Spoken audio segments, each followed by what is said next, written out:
Today we are at Bella Pedra Farm, which some of you will have known and seen already, but we're all talking about the off-grid setup now as part of my series of finding out about people's different off-grid setups for my research. And I know I can do it on the internet, but it's a lot more fun finding out in real life how people are living, what systems they're using and how it's working for them.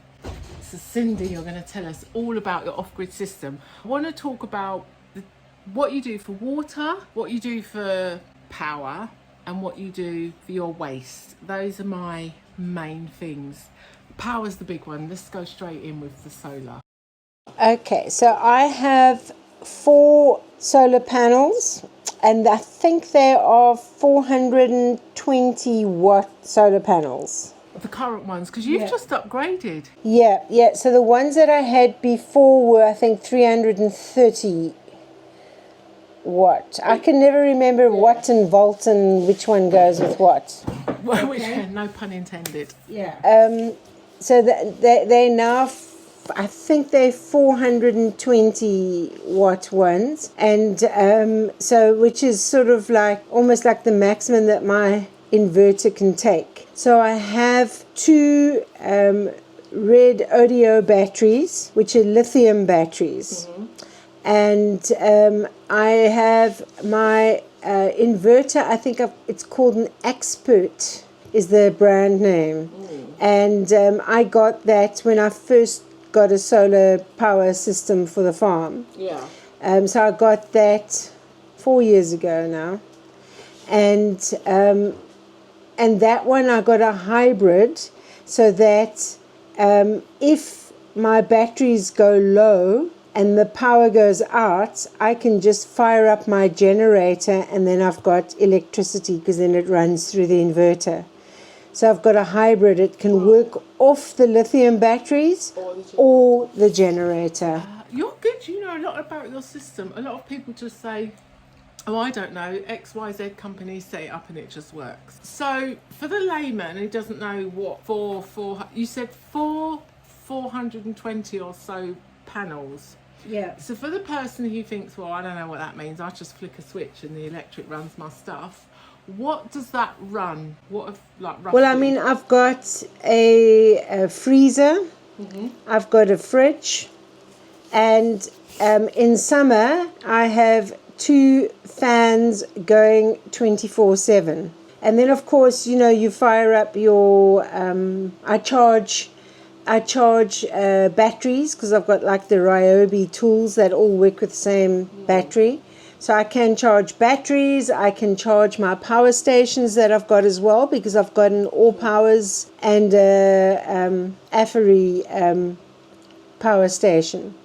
So I use those when I am doing work outside. Like both of them can charge the cement mixer, power the cement mixer, those power stations, and also they power the pressure pumps when I'm pumping water to the animals, and when I'm cutting for my bottle brick wall and I'm cutting bottles, they power the tile cutter.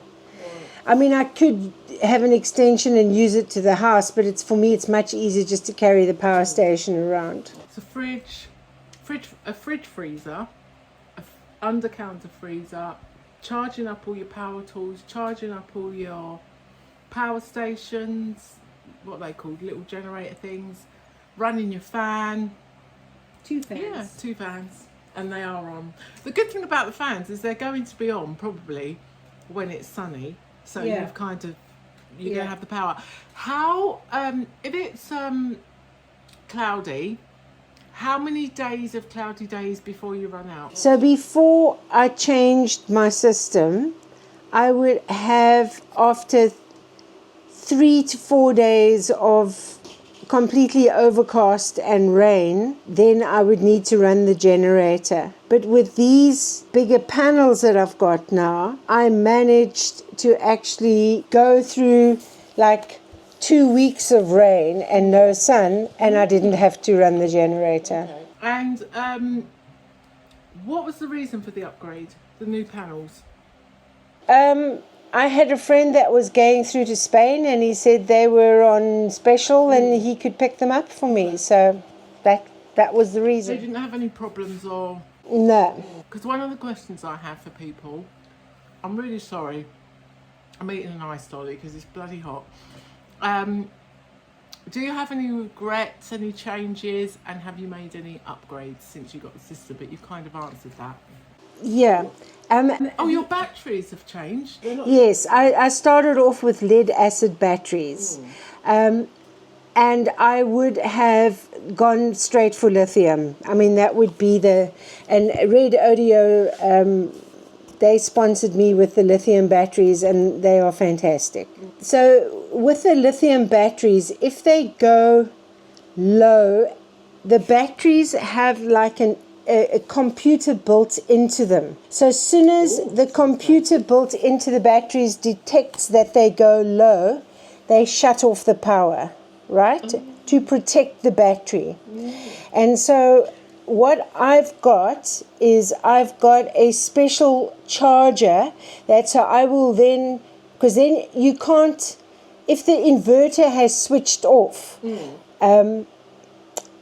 you can't run, like you run the generator, it's not going to do anything to the inverter.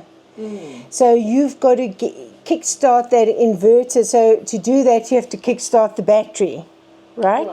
And so I've got a special little machine, a little charger that I will then attach onto the batteries, and then I plug it into the generator. Or I can even use one of these power stations.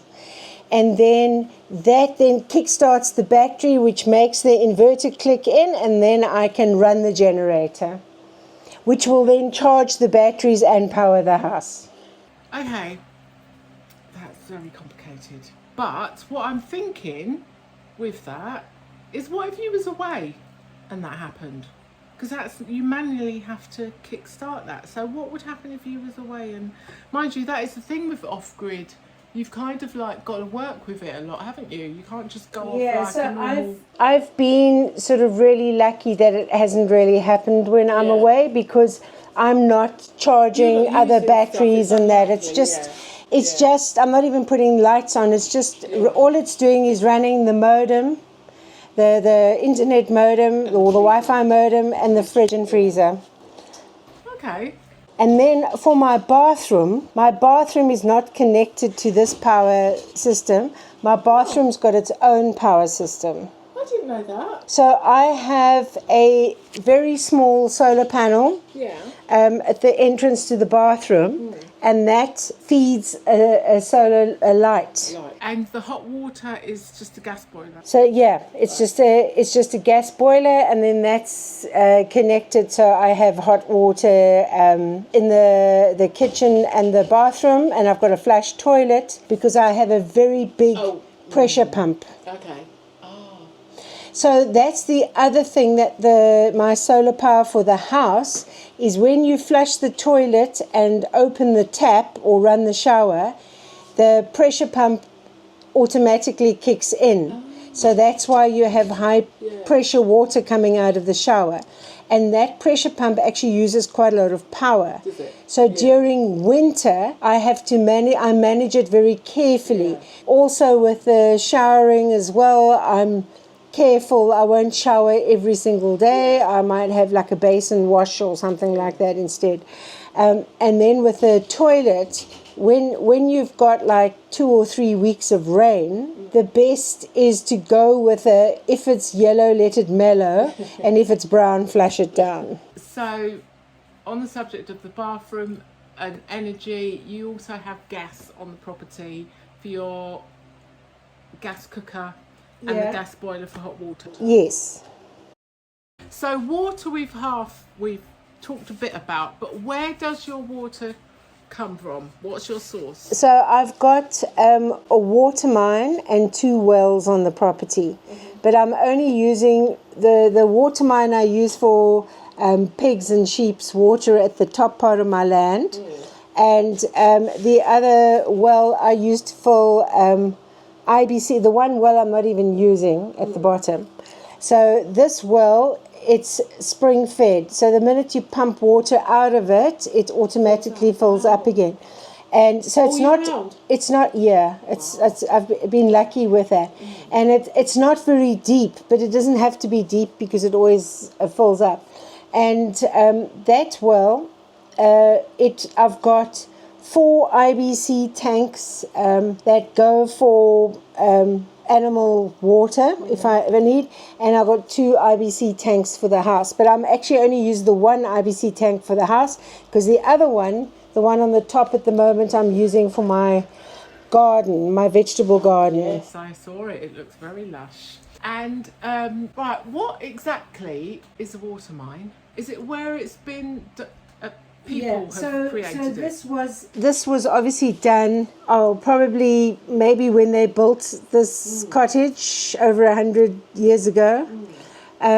So they dig. So obviously there was like a spring or something there, and they dig down. And so when I had the water mine, so it's a big hole in the ground, and it's not bricked around. It's not made like a well. It's literally a hole in the ground. Right. And and then when I had it cleaned, they saw that there in the back of it, there's an actual shaft, and they followed the shaft 8 meters in.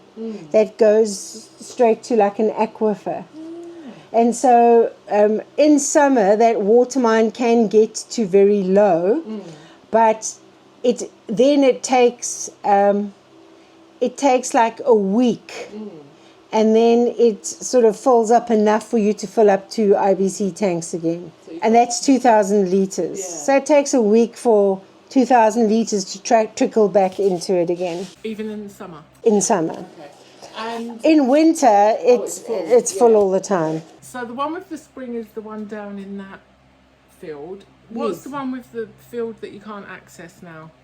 That's a well. Yeah, that's a big well. And does that have water all year round as well? That has water all year round. It does go a little bit low in summer because I think underground it's connected to my neighbour's well, and when they pump a lot of water, my level goes down.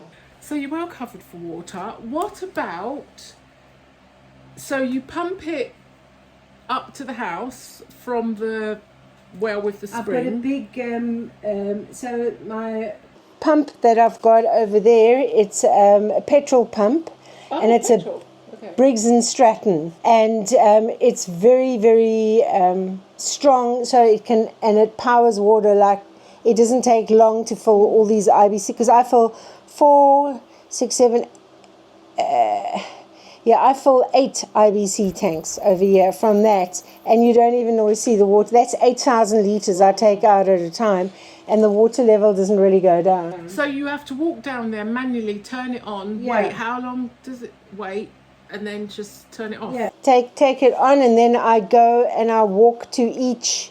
I open the tap, so I have one tank open at a time.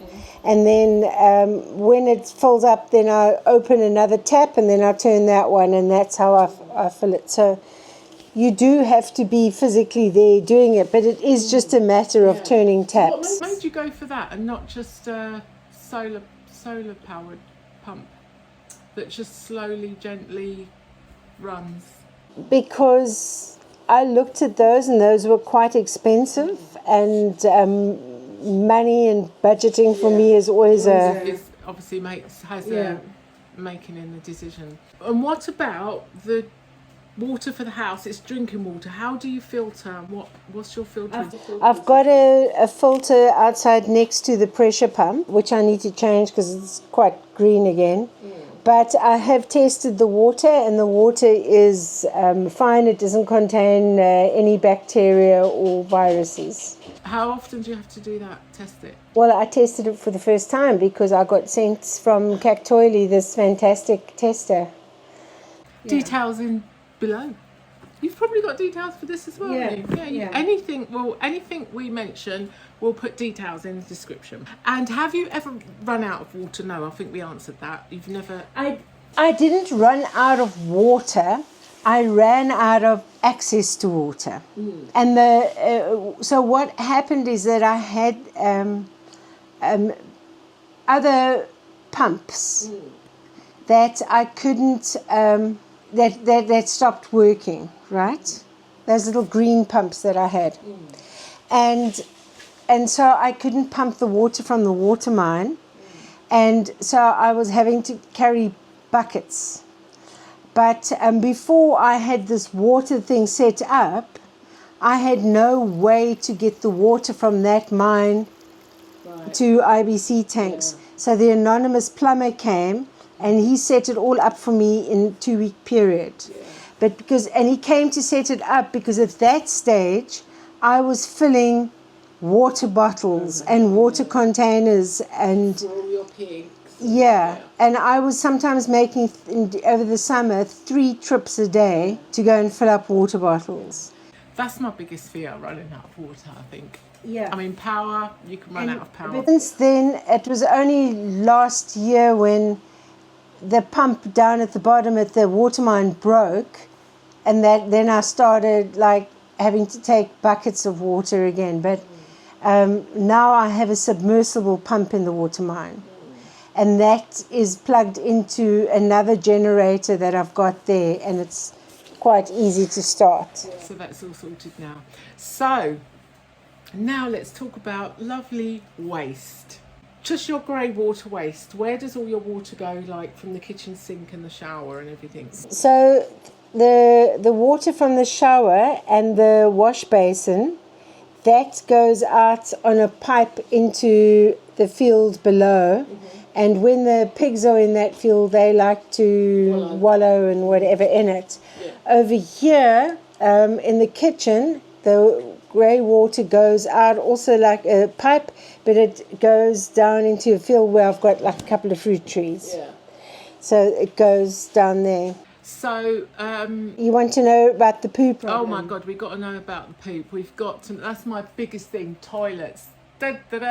Right, what is your, I think out of everybody that I'm talking to, I think your toilet system's my favourite. I think, go on. So what sort of... So, because you've got a flushing toilet. I've got a flushing toilet. And so that waste, I looked online and I found from, I think it was like the World Health Organization, that they go around to developing countries where there aren't flush toilets when they just have long drops, and they set up these vermicomposting toilets, and which means that the waste gets eaten by worms. And just to interrupt there, when people hear composting toilet, they think you're talking about a dry toilet and pooping into a bucket and covering it with sawdust and all that. But you've got a normal flushing toilet. I said normal. It's normal. More and so it goes down with a pipe that goes. So what I did is I used the plan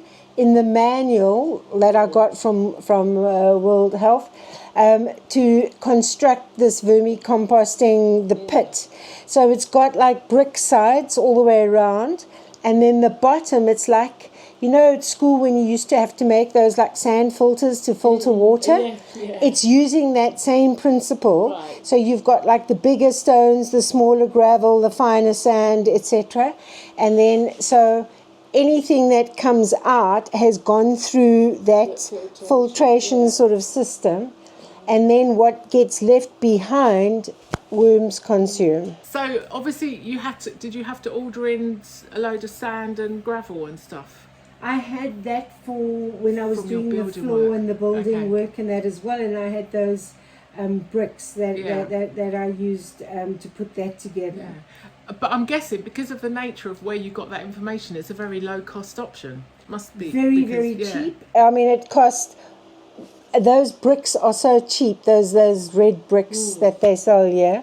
So it was just the labor, and I had a digger out to do work on the road and other stuff, and I had him dig that so you didn't big. dig a big hole by hand. No, I had a digger that dug that out for me, and then I then got someone to come and then do the brickwork, and then we put in those filtration layers. Oh, and you can put toilet paper down there as well. Yes. But obviously you can't use bleach and stuff. You've got to use biodegradable. Well, you wouldn't probably put any toilet cleaner down. But if you was going to use a toilet cleaner, you're going to use all natural biodegradable products.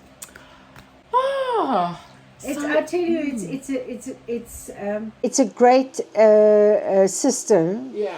So I mean, it's good for whatever comes out after being filtered is not bad for the soil or anything. Yeah. Like you're not seeing dead plants all the way around there or anything. So you're definitely happy with the toilet, and you would not change that, and you would recommend it? I would definitely recommend that. And look at the manual. I think they like use tiger worms, but I mean like any kinds of worms that live in poop is fine. So is there anything about your entire system, everything, like just the farm in general, the off-grid setup on this farm, that you regret or would change or would do differently? I'm quite happy with everything because it actually works for me, and I live alone, so it works okay. I think the power stations, if I didn't have them, that would be a problem, because in winter, especially if I'm doing like the early hours of the morning, because of time differences, sometimes I start working online at 4 o'clock in the morning. Yeah. And then I might then plug the modem or the laptop into one of the power stations rather than using power if it's like rainy and I'm worried the batteries might be low. Yeah. So I would say if you're going off grid, you definitely need to have these power stations as a backup. So thank you so much. That's really useful. And I must say, so far, out of everybody I spoke to, you know the most about your system. Most technical from a mere woman.